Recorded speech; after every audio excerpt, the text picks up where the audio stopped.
Two hidden reasons why people fall in love with you. Carl Jung's profound insight. Have you ever wondered why some people feel almost magnetically drawn to you? Is it your looks, your charisma, the way you speak? Or could there be something much deeper, something invisible, yet undeniably powerful, pulling them toward you? Carl Gustav Jung, one of the greatest minds in 20th century psychology, believed that love is far from accidental. According to Jung, people don't fall in love with you as a person. They fall in love with what you unconsciously represent to them. There are only two core psychological reasons why someone might fall in love with you, and both are rooted in the deepest, most mysterious layers of the human psyche. In this video, we'll dive into Carl Jung's powerful concepts of projection, anima, and animus, and uncover the truth. People are often drawn to you not because of who you are on the outside, but because of who they see in themselves, through you. We'll explore the unconscious forces behind romantic attraction and reveal the two hidden psychological triggers that make you the center of someone's heart. And these reasons, they go far beyond appearance, personality, or charm. They are built on the architecture of the soul, including the parts of it a person may not even know exist. Before we begin, make sure to subscribe to our channel, Psychology of Happiness, and join our growing community of seekers on Telegram. Now let's get started.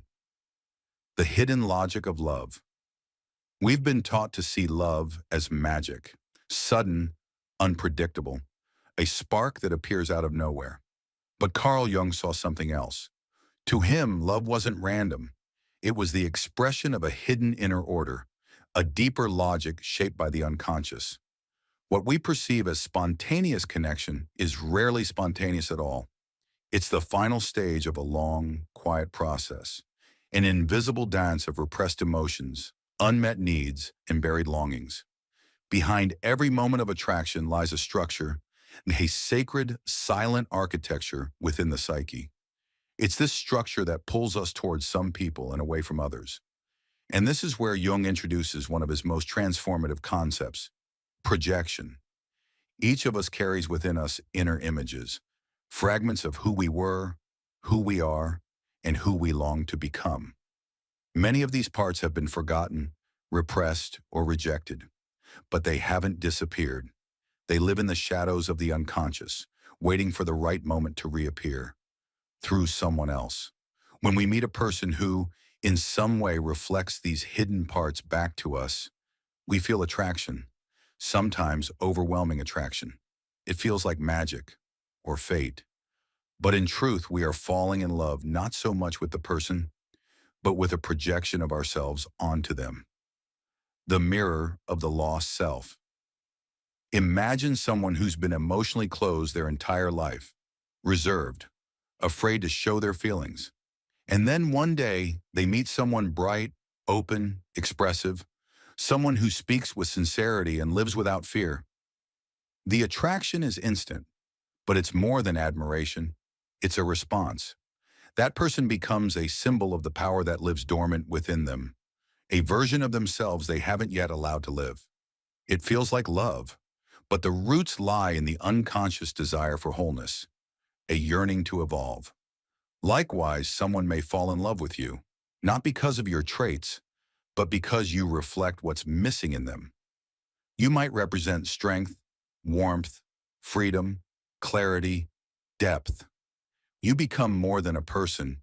You become a living symbol, a mirror of their lost self, a missing puzzle piece that they believe will finally make them feel complete. Reason one, you embody what they lack.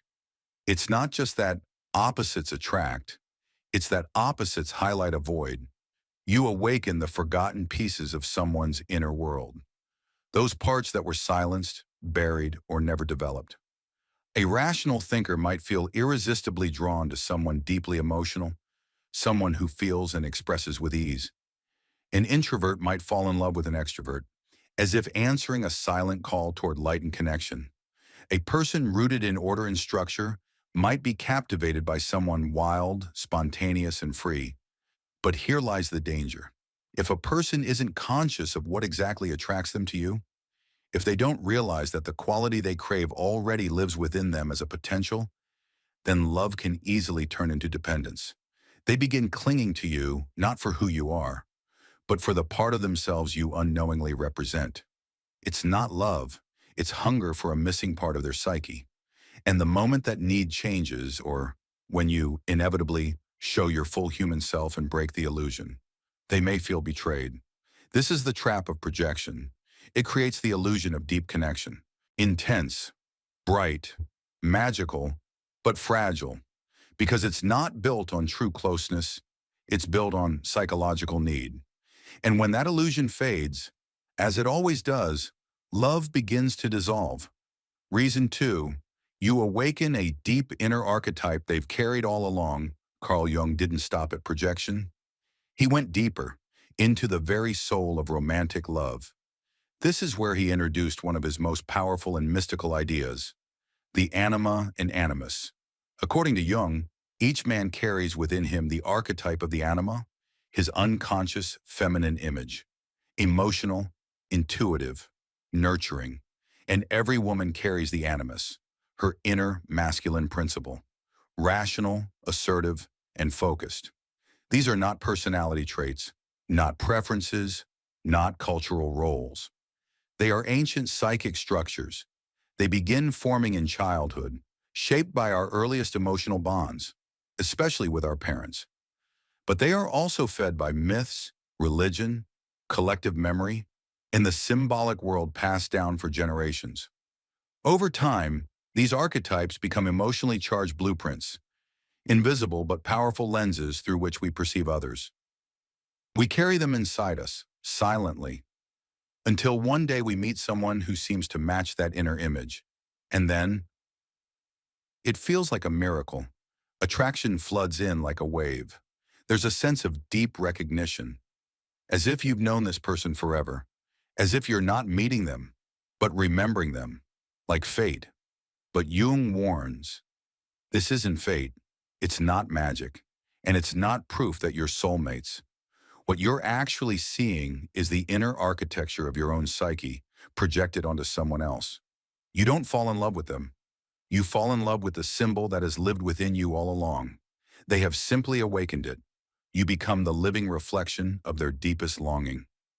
When someone meets you and falls in love, they may feel overwhelmed by how right it all seems, but what they're actually experiencing is you triggering a powerful archetype they've carried for years, maybe their entire life. It's not always about your appearance or your behavior. Sometimes it's not the form, but the essence that resonates. Something in you aligns perfectly with their unconscious matrix, and this resonance stirs powerful emotions.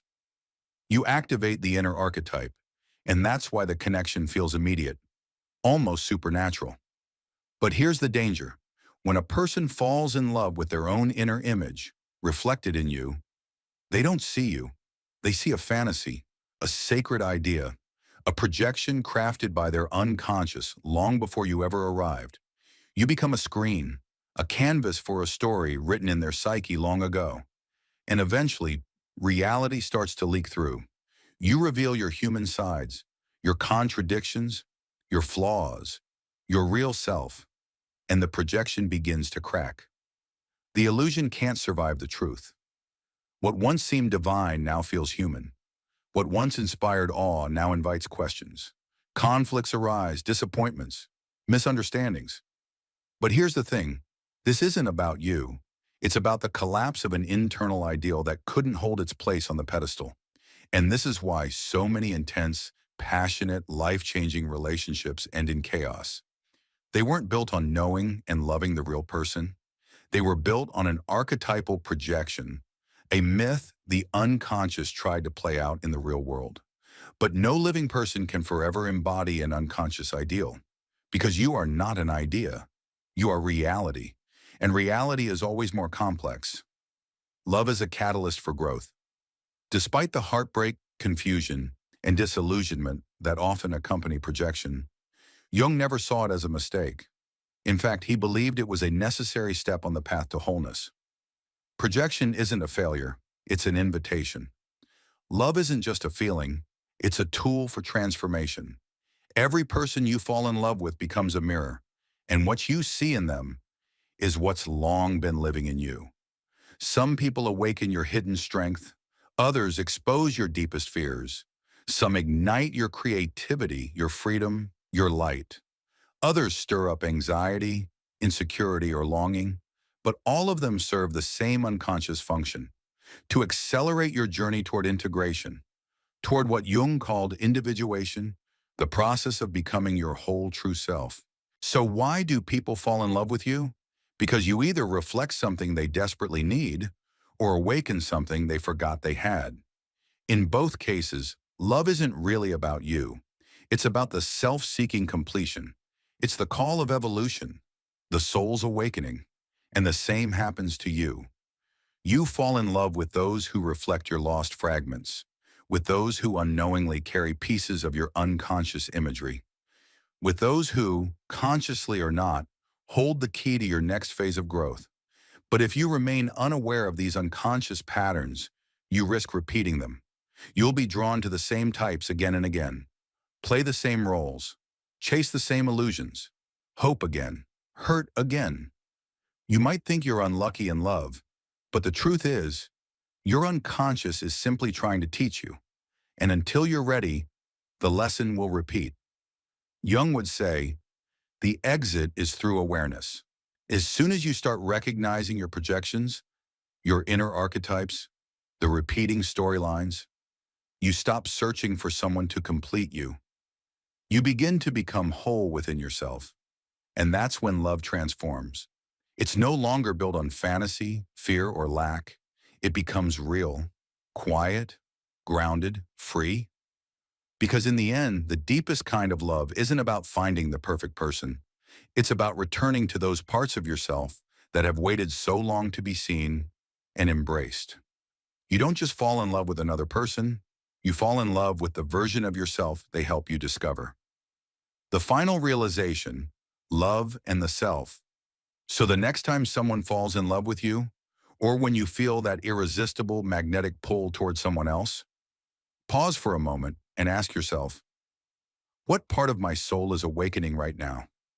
What aspect of me has long been asleep and is now stirring in their presence? Maybe you're not just falling in love with them. Maybe you're falling in love with who you become when you're with them, with the forgotten strengths you sense, the hidden desires they stir, the light they reflect back into your darkness. Because love, when seen through Jung's lens, is never just about another person. It's about you, your inner world, your lost fragments, your quest for wholeness. And the beautiful paradox? When someone falls in love with you, they might believe it's because of something extraordinary about you. And in some ways, they're right. But it's not about your surface. It's about what you activate inside of them. The symbol you become, the emotional turning point, the psychological bridge to their next stage of growth. And this is sacred. When you love with awareness, love transforms. When you understand projection, when you recognize your own patterns, when you stop chasing your shadow in another person, you don't stop loving. You start loving differently. You love with eyes wide open, with depth, with presence. You love the real human being in front of you, not the fantasy your unconscious created. You no longer search for someone to make you whole. You share your wholeness. Love becomes quiet, solid, radiant, not because it's perfect, but because it's real. And when two people love each other not out of need, but from fullness, that love becomes a force, a fire, a path to transformation. Affirmation, let this be your truth. I no longer seek someone to complete me. I become whole within myself. And from that wholeness, I attract love that is true, conscious, and free.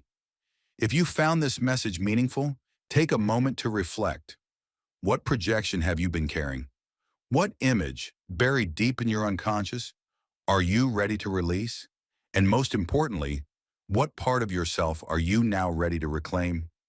If this video resonated with you, Please subscribe to Psychology of Happiness, leave a comment about your experience, and like the video so others can find this insight too. Your journey toward inner wholeness is the greatest love story of all, and it begins with awareness. Thank you for watching.